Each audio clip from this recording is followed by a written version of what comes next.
നമസ്കാരം.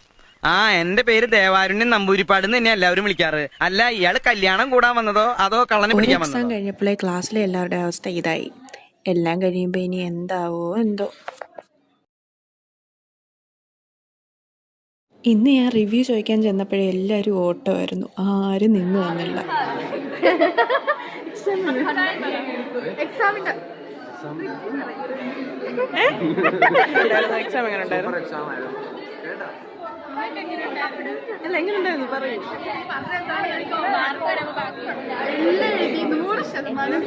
എക്സാം എങ്ങനെ ഉണ്ടായിരുന്നു?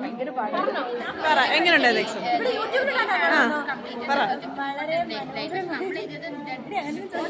റിവ്യൂവിൽ നിന്നും മനസ്സിലായി കാണുമല്ലോ, എക്സാം നല്ല പാടായിരുന്നു.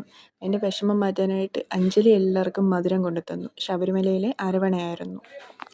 ഇനി എല്ലാം ദൈവത്തിൻ്റെ കയ്യിലാണ്. സ്വാമിയേ ശരണമയ്യപ്പ.